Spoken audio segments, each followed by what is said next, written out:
Hello बच्चों, इस video में हम डिस्कस करेंगे यूनिट ऑसिलेशन का एक बहुत ही बेसिक टॉपिक जिसका नाम है periodic and oscillatory motion and SHM.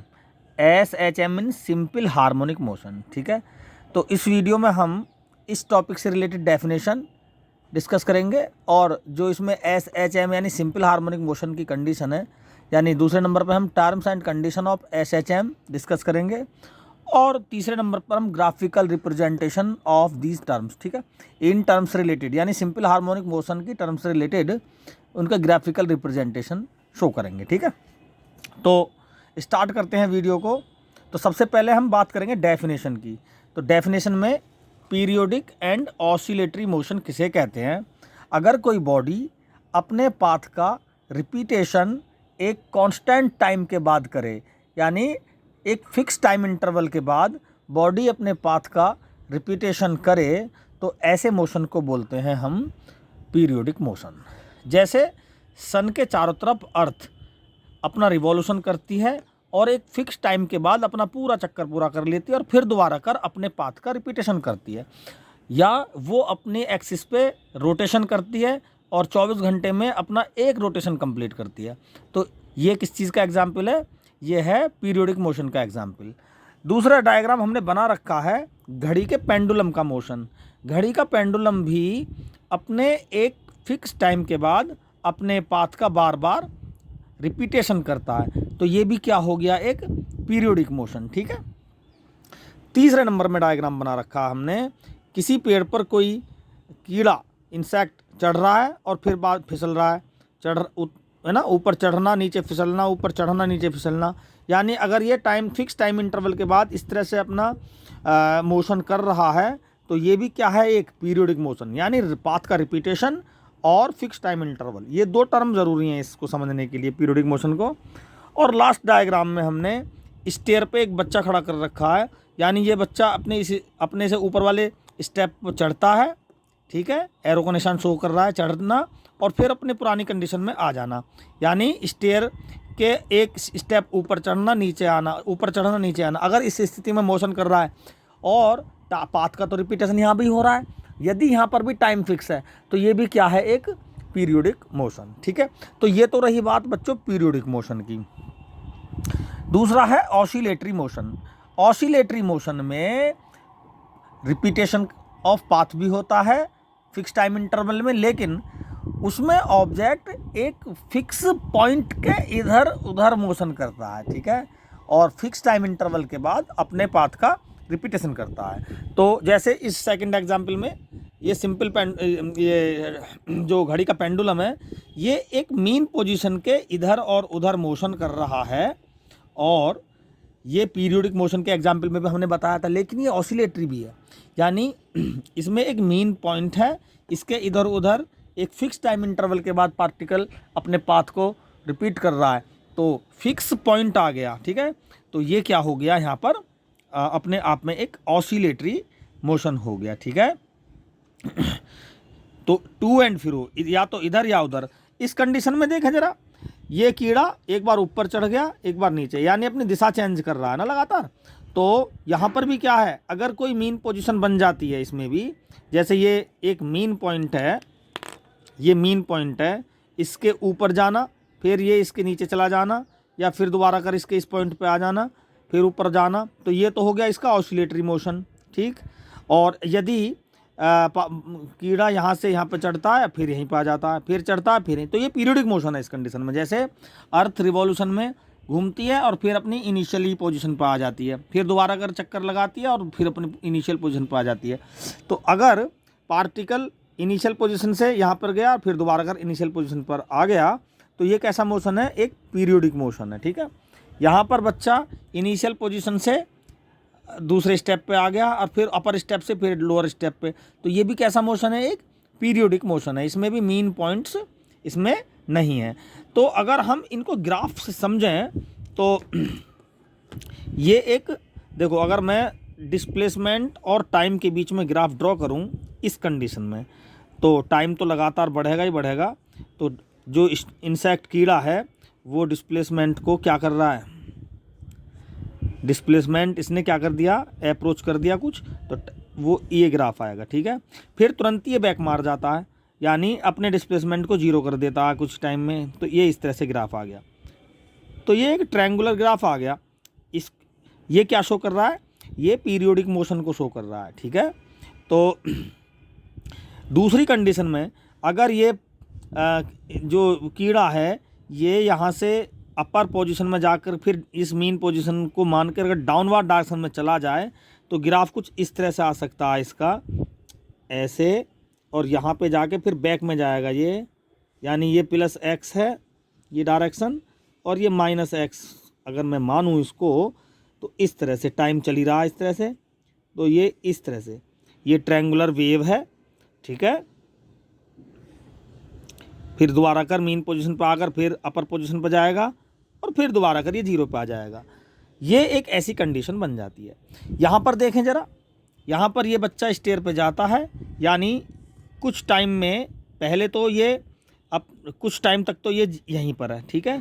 तो ये हो गया आपका जीरो टाइम से कुछ सेकंड तक, यानी 1 सेकंड मान लेता हूँ मैं, यहाँ तक तो ये टाइम एक्सिस होगी और ये होगी आपकी डिस्प्लेसमेंट, यानी एक्स वाली डायरेक्शन, यानी वाई कह सकते हैं, एक्स कह सकते हैं। अब जैसे ही ये सेकंड स्टेप पे जाएगा तो इसकी हाइट डिस्प्लेसमेंट तुरंत ही इस टाइम से कुछ समय के लिए यहाँ रहेगा, तो ये हो जाएगा। तो कुछ ग्राफ ऐसे बना। कुछ टाइम के बाद फिर दोबारा कर अपनी पहली स्टेयर पे आ जाता है, यानी उसकी इनिशियल पोजीशन हो जाती है, यानी हाइट फिर जीरो, ये हो गई। और फिर दोबारा कर वो उसी स्टेयर पे पहुंच जाता है, तो एक फिक्स टाइम के बाद, यानी टाइम को फिक्स रखना है, फिक्स टाइम के बाद वो उसी हाइट पर पहुंच जाता है, कुछ टाइम तक फिर वहीं रहता है, और फिर दोबारा कर अपनी इनिशियल स्टेट पर आ जाता है इसी पहली वाली सीढ़ी पर, तो उसकी कंडीशन फिर ऐसे हो जाती है। तो ये तो अपने आप में हो गया एक पीरियोडिक मोशन स्क्वायर की फॉर्म में। और अगर ये इसके नीचे भी कोई स्टेयर है इस तरह से, तो ये मीन पोजीशन की स्टेयर है, एक बार ये ऊपर पहुंच जाए फिर नीचे आके फिर नीचे आ जाए, तो ये एक मीन पोजीशन के ऊपर और नीचे अगर मोशन करे तो हमारी कुछ वेव इक्वेशन ऐसी हो जाएगी, जीरो ऊपर पहुंचा फिर जीरो पर आया, कुछ देर रहा फिर नीचे पहुंचा और फिर नीचे रहा ये माइनस में, फिर या ये ऊपर पहले मीन पोजीशन पे था, फिर ये ऊपर पहुंचा और तुरंत ही ये मीन पोजीशन पे आया फिर दोबारा कर, और फिर क्या हुआ ये डाउनवर्ड डायरेक्शन की स्टेयर पे पहुंच गया। तो ये स्क्वायर वेव होगी। कैसी वेव है ये? एक प्रकार की स्क्वायर वेव है, यानी डिस्प्लेसमेंट एक्स दोनों डायरेक्शनों में चेंज हो रहा है मीन पोजीशन के रेस्पेक्ट में, और टाइम इस तरह से चल ही रहा है। तो ये भी एक किस्म की यहाँ पर देखो, तो इन कंडीशंस में अगर मीन पोजीशन नहीं है तो पीरियोडिक मोशन है, और अगर मीन पोजीशन है तो दोनों ही कंडीशंस में ये ऑसिलेटरी मोशन की कंडीशन होगी, ठीक है। तो ओवरऑल हमने पीरियोडिक मोशन और ऑसिलेटरी मोशन क्लियर करने की कोशिश की है। तो जैसे हमने इन दोनों कंडीशंस में ग्राफ बनाकर इनके मोशन को रिप्रेजेंट किया है, तो अगर हम इस कंडीशन के ग्राफ को देखें, ये जो हमारा पेंडुलम है, तो ये तो हो गया इसका पोजीशन शो करने वाली, और ये एक्सिस होगी टाइम शो करने वाली।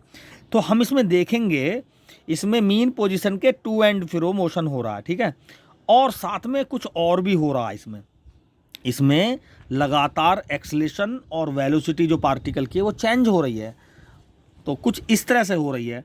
अगर हम देखें, ये मीन पोजीशन है और मीन पोजीशन में डिस्प्लेसमेंट, यानी हम जो डिस्प्लेसमेंट टर्म का यूज़ कर रहे हैं वो इस मीन पोजीशन के रेस्पेक्ट में पार्टिकल की जो डिस्टेंस है उसको मेज़र कर रहे हैं, ठीक है।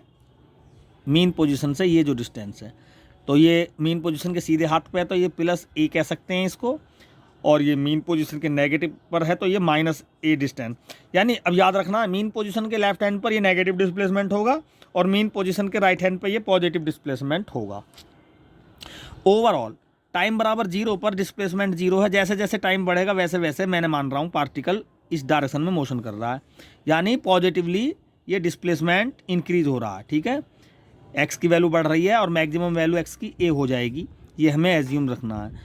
तो होगा क्या, टाइम के बढ़ने के साथ साथ वेलोसिटी यूनिफॉर्मली डिक्रीज होगी और डिस्प्लेसमेंट क्या होगा, डिस्प्लेसमेंट मैक्सिमम कंडीशन पे जाएगा, ठीक है, इस तरह से ये मैक्सिमम कंडीशन का डिस्प्लेसमेंट हो गया। ठीक, अब क्या होगा, टाइम तो लगातार चेंज हो ही रहा है, बढ़ रहा है टाइम, तो ये वेलोसिटी ये पार्टिकल यहाँ पर पहुँचा और मैक्सिमम एम्पलीट्यूड यहाँ पे आ गया ना, तो ये यहाँ पे आ गया। अब ये पार्टिकल क्या काम करेगा, ये ऐसे जाएगा, ठीक है, इस तरह से, और वेलोसिटी लगातार बढ़ेगी, डिस्प्लेसमेंट इसका कम होगा। तो लो जी, ये कम हो रहा है डिस्प्लेसमेंट, तो इसका हाफ साइकिल पूरा होगा यहाँ पर, और ये इस पॉइंट पर फिर दोबारा करा गया, यानी यहाँ पर डिस्प्लेसमेंट 0 हो गया। अब ये पार्टिकल इस साइड को क्रॉस करेगा जिधर में नेगेटिव डिस्प्लेसमेंट है। क्या है, नेगेटिव डिस्प्लेसमेंट है इधर, तो नेगेटिव यानी -x ग्राफ में इस साइड को शो होगा, तो इसका ग्राफ बनेगा कुछ इस तरह से, ठीक है, ऐसे। तो ये लाइन, ये जो ग्राफ बना, इसको तो हमने 3 तरह के ग्राफ बनाए। ट्रायंगुलर ग्राफ, जहाँ पर ये पीरियोडिक मोशन को शो कर रहा है, ये ऑसिलेटरी मोशन को शो कर रहा है। ये स्क्वायर ग्राफ, यहाँ पर ये पीरियोडिक मोशन को शो कर रहा है और यहाँ पर ऑसिलेटरी मोशन को शो कर रहा है। और यहाँ पर देखें, ये केवल इस कंडीशन में ऑसिलेटरी मोशन है, ठीक है, क्योंकि मीन पोजीशन है, मीन पोजीशन के टू एंड फ्रो ये पेंडुलम अपना मोशन कर रहा है।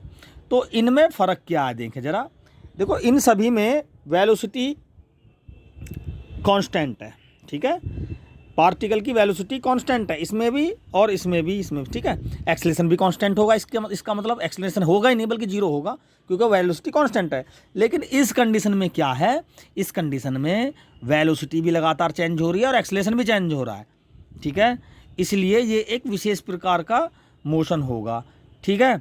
जिस मोशन में वेलोसिटी और एक्सेलरेशन चेंज हो और डिस्प्लेसमेंट और फोर्स एक दूसरे के अपोजिट डायरेक्शन में हो, तो ऐसे मोशन को ही हम सिंपल हार्मोनिक मोशन कहेंगे। तो 99% ये जो मोशन होगा वो सिंपल हार्मोनिक मोशन की कंडीशन को शो करेगा। तो इसमें 2 कंडीशन तो हमें समझ में आ गई, क्योंकि इसमें एक्सेलरेशन और डिस्प्लेसमेंट लगातार चेंज हो रहा है, ठीक है। तो और एक्सट्रीम कंडीशन पे जहाँ एम्पलीट्यूड मैक्सिमम है वहाँ वेलोसिटी 0 है, और जहाँ एक्सेलरेशन, जहाँ डिस्प्लेसमेंट एक्स की वैल्यू 0 होती है, यानी मीन पोजीशन पे वेलोसिटी मैक्सिमम है। जैसे झूला, जब झूलते हैं हम झूले पे, तो मीन पोजीशन पे वेलोसिटी जब बिल्कुल नीचे होते हैं मैक्सिमम हो जाती है, और एक्सट्रीम पोजीशंस पे ये वेलोसिटी 0 हो जाती है। तो इस तरह से यही कंडीशन सिंपल हार्मोनिक मोशन की भी होती हैं।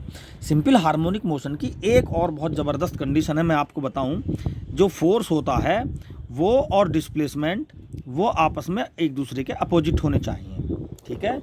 यानी अपोजिट कब होंगे, यानी अगर x की वैल्यू, x अगर पॉजिटिव डायरेक्शन में है तो f नेगेटिव होना चाहिए, x अगर नेगेटिव डायरेक्शन में है तो f पॉजिटिव होना चाहिए। तो कंडीशन कैसे रिप्रेजेंट होगी, अगर हम f एक कांस्टेंट लगा दें यहाँ पर, तो -k × x की पावर 1, ये कंडीशन इसको फुलफिल करेगी। या f = -k x की पावर 3, या f = -k x की पावर 5। यानी ये पावर कैसी होनी चाहिए, ये ओड नंबर में होनी चाहिए।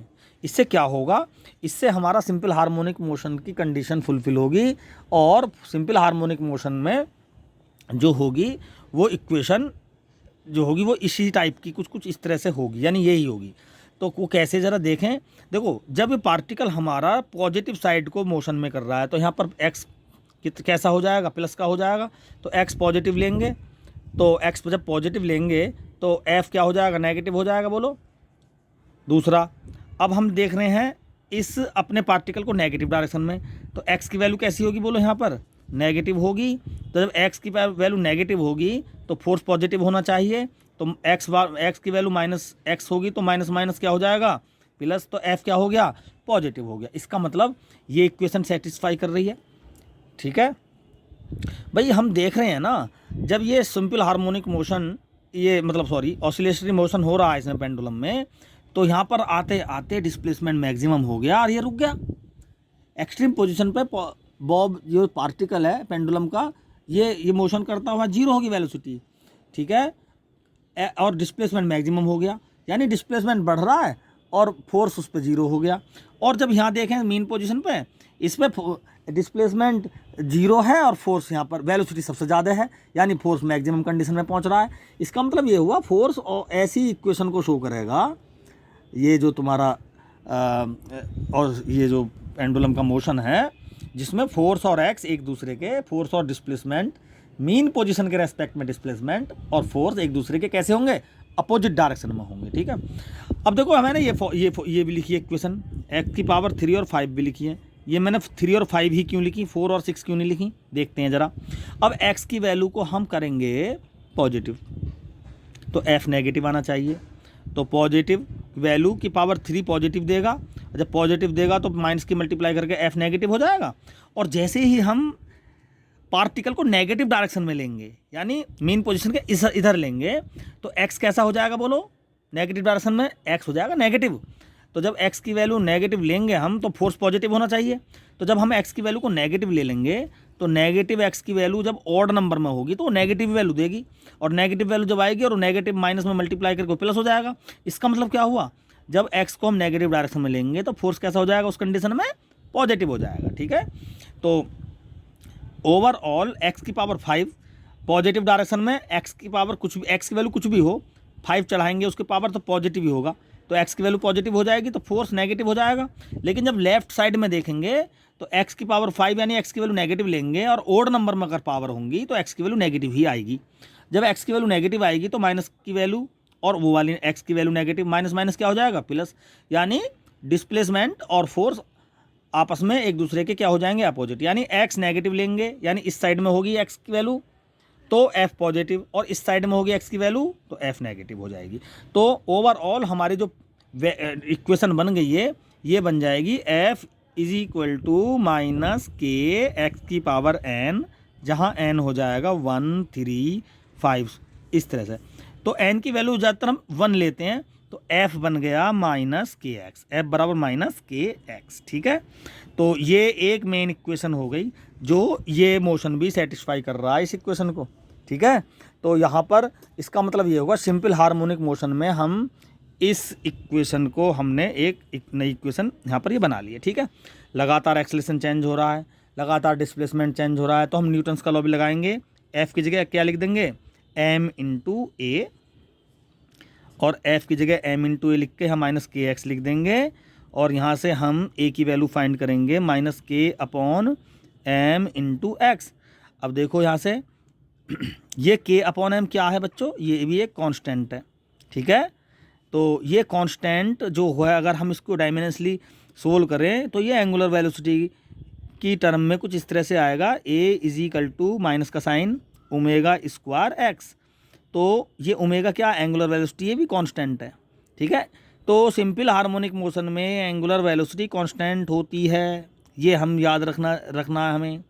इसको हम, इस इक्वेशन को हम a is equal to minus omega square x, ये जो एक्सेलरेशन की इक्वेशन में नहीं निकाल दी, इसको हम फाइंड करेंगे एक ऑल्टरनेटिव मेथड से दूसरी कंडीशन में भी, जब हम सिंपल हार्मोनिक मोशन को उसके सर्कुलर मोशन के रेफरेंस में फेजर डायग्राम के साथ एक्सप्लेन करेंगे। हम उस कंडीशन में भी इस वैल्यू को हम डिस्कस करेंगे। यहाँ पर हमने ये फाइंड कर ली है। ठीक है, तो इस स्थिति में यहाँ पर हमने जो ऑसिलेटरी मोशन है, पेंडुलम का मोशन है, इसी को बेस मान के हम सिंपल हार्मोनिक मोशन मान बैठे हैं। 99% ये सिंपल हार्मोनिक मोशन को शो कर रहा है। हार्मोनिक का मतलब कुछ नहीं है, हार्मोनिक का मतलब एक किस्म का पीरियोडिक ही है। ठीक है, यानी वो पीरियोडिक मोशन जिसमें कोई पार्टिकल किसी मीन पोजीशन के इधर उधर मोशन करे। ठीक है, यानी कहने का मतलब ये ऑसिलेटरी मोशन अपने आप में पीरियोडिक मोशन है। लेकिन यहाँ पर जो हमने बताया था अर्थ के रिवॉल्यूशन का केस, ये पीरियोडिक मोशन है, लेकिन ये ऑसिलेटरी मोशन नहीं है। ठीक है, इसमें क्या है, इसमें तो a is equal to r omega square है, ये हमने पढ़ा था सर्कुलर मोशन वाले चैप्टर में, ये रेडियस है इसकी, और F is equal to m r omega square, ये सब कांस्टेंट रहती हैं। लेकिन हमारे इस केस में क्या है, सिंपल हार्मोनिक मोशन के केस में ना तो ए कांस्टेंट रहता, ना एफ कांस्टेंट रहता, ना वी कांस्टेंट रहता। लेकिन सर्कुलर मोशन में तो सब चीज़ कांस्टेंट रहती है, इसलिए सर्कुलर मोशन तो सिंपल हार्मोनिक मोशन है ही नहीं, ये तो ओनली पीरियोडिक मोशन है। सिंपल हार्मोनिक मोशन तो अपने आप में एक थोड़ा सा शो होता है, तो वो ऑसिलेटरी मोशन में जहाँ पर डायरेक्शंस चेंज होती हैं, तो उसी की वजह से ये ए की वैल्यू, वी की वैल्यू, डिस्प्लेसमेंट, ये सब चेंज भी होते हैं।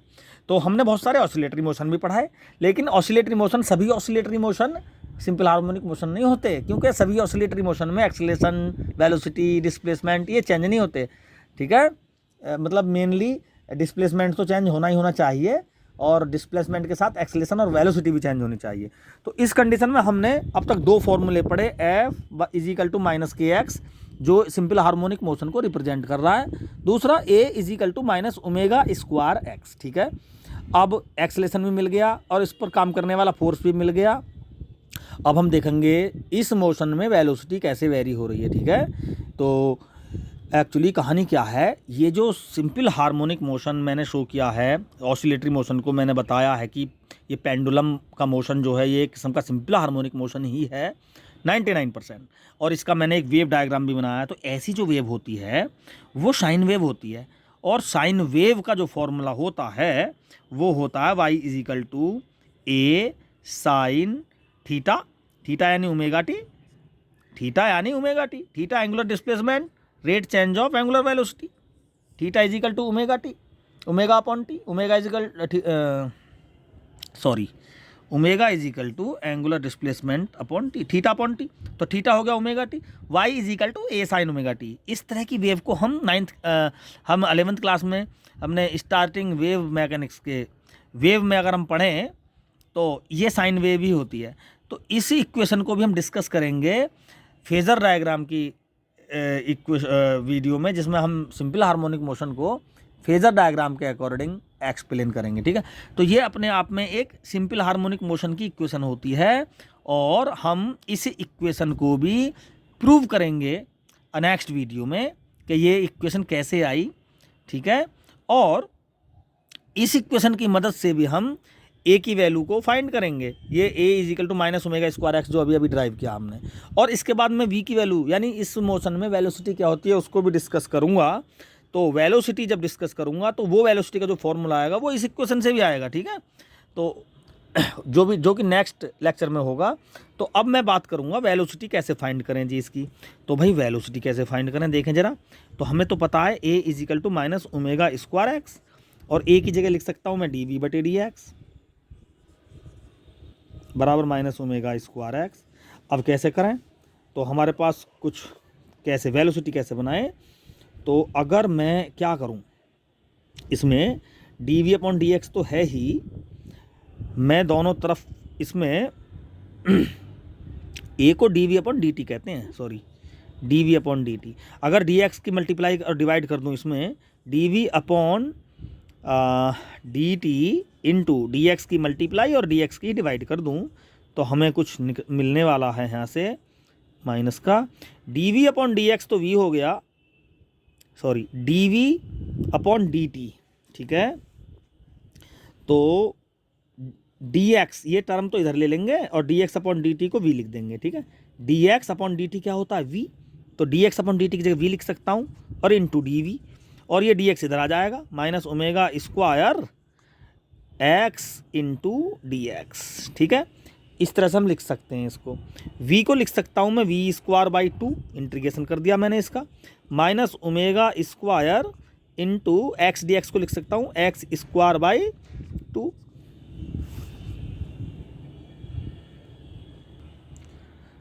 तो इसमें टू से टू कैंसिल, फॉर्मूला बना इसका v square is equal to minus omega square x square. तो अभी हमें यही हमारा सही नहीं है। यहाँ पे जब हम देखें ज़रा एक बार और, जब हम इंटीग्रेशन करते हैं बच्चों, तो इंटीग्रेशन में एक रेंज लेते हैं, हम लिमिट लेते हैं। तो हम किसी भी पॉइंट पर वेलोसिटी फाइंड कर रहे हैं, यहाँ पर फाइंड कर रहे हैं, तो यहाँ पर डिस्प्लेसमेंट कुछ एक्स होगा। ठीक है, जब ये पार्टिकल यहाँ पर है तो मेन पोजीशन के रेस्पेक्ट में एक्स डिस्प्लेसमेंट होगा। तो ए से लेकर यानी मैक्सिमम डिस्प्लेसमेंट यानी एम्पलीट्यूड से लेकर एक्स तक की हमें यहाँ पर लिमिट लेनी पड़ेगी। तो यहाँ पर हम जब इंटीग्रेशन करते हैं तो ए से लेकर एक्स तक, ठीक है, उस पॉइंट पर हमें फाइंड करना है। तो अब इस पर हम ए से लेकर एक्स तक क्या करेंगे, लिमिट ले लेंगे इसकी, और उन लिमिट्स को जब हम अप्लाई करेंगे ए से लेकर एक्स तक तो वी स्क्वायर हो जाएगा minus omega square x square minus a square. ठीक है, तो बच्चों ये आई हमारी सिंपल हार्मोनिक मोशन में वेलोसिटी की एक्सप्रेशन। यहाँ से v इज इक्वल टू होता है minus omega x square minus a square का अंडर रूट, और इसमें थोड़ा सा इसमें करेक्शन करना है, ये माइनस का साइन अंडर रूट में आ गया ना, तो इसकी मल्टीप्लाई हो जाएगी, तो इसको मैं यहाँ से मिटा सकता हूँ, यहाँ से लिख सकता हूँ a square minus x square. ठीक है, तो ये हो गया v is equal to omega a square minus x square का अंडर रूट। देखो ये शो कर रही है ये इक्वेशन, जब हम मीन पोजीशन पर होंगे तो उस कंडीशन में क्या होगा, एक्स की वैल्यू क्या होगी, ज़ीरो होगी। एक्स की वैल्यू जब ज़ीरो होगी, मीन पोजीशन पर कोई डिस्प्लेसमेंट नहीं होता, तो वेलोसिटी हो जाएगी मैक्सिमम, जो कि होगी ओमेगा इंटू उसका एम्पलीट्यूड के बराबर। और एक्सट्रीम पॉइंट पर देखें जरा, जब ये पॉइंट बॉडी यहाँ पर होगी, तो मैक्सिमम डिस्प्लेसमेंट हो जाएगा, नहीं एक्स की वैल्यू क्या हो जाएगी यहाँ पर, ए के बराबर हो जाएगी। और इस कंडीशन में एक्स की जगह ए रख दो तो ए square minus a square zero हो जाएगा, और एक्सट्रीम पोजीशन पर वेलोसिटी क्या हो जाएगी, जीरो। तो बच्चों ये भी सिंपल हार्मोनिक मोशन की ही कंडीशन है। तो भाई ये जो सिंपल पेंडुलम है, या हम पेंडुलम कहेंगे घड़ी का, इसका जो मोशन होगा ये लगभग सभी सिंपल हार्मोनिक मोशन की कंडीशंस को फुलफ़िल करता है। ठीक है, तो यह वेलोसिटी की कंडीशन भी इसने फुलफ़िल कर दी। अब हमने देखो डेफिनेशन, सबसे पहले हमने डेफिनेशन बताई है पीरियोडिक और ऑसिलेटरी मोशन की, और उसके बाद term and condition of simple harmonic motion बताया है। उसके बाद ग्राफिकल रिप्रेजेंटेशन रह गया, तो ग्राफिकल रिप्रेजेंटेशन करेंगे हम सबसे पहले फोर्स और डिस्प्लेसमेंट का, उसके बाद एक्सेलरेशन और डिस्प्लेसमेंट का। ठीक है, तो करते हैं इसी वीडियो के नेक्स्ट सेक्शन में। तो बच्चों पिछले सेक्शन में हमने पीरियोडिक मोशन और ऑसिलेटरी मोशन की डेफिनेशन और साथ में सिंपल हार्मोनिक मोशन की टर्म्स को डिस्कस किया था। अब हम सिंपल हार्मोनिक मोशन में जो टर्म्स हैं, फोर्स हुआ, इसका डिस्प्लेसमेंट हुआ, एक्सेलरेशन हुआ, इनसे रिलेटेड ग्राफिकल रिप्रेजेंटेशन देंगे। तो देखो सबसे पहले हम फोर्स और एक्स, इनके बीच में ग्राफ खींचते हैं। फोर्स और एक्स हमने बताया एक दूसरे के अपोजिट हैं, तो एक्स को जीरो रखो जरा, तो फोर्स की वैल्यू क्या हो जाएगी, ये हो जाएगी, जीरो ही हो जाएगी फोर्स की वैल्यू भी। ठीक है, अगर ये ओरिजिन है, 0 पॉइंट शो कर रहा है। और जैसे हमने डिस्प्लेसमेंट को थोड़ा सा बढ़ाएंगे, एक्स को बढ़ाएंगे, यानी एक्स को यहाँ पर लेंगे, तो फोर्स की वैल्यू नेगेटिव आ जाएगी, नहीं ये आ गई यहाँ पर आएगी, तो पॉइंट बनेगा कुछ लगभग यहाँ पर। अब x की वैल्यू को हम लेंगे पॉजिटिव मतलब x की वैल्यू नेगेटिव लेंगे, तो x की वैल्यू नेगेटिव है तो यहाँ पे आएगी, बोलो।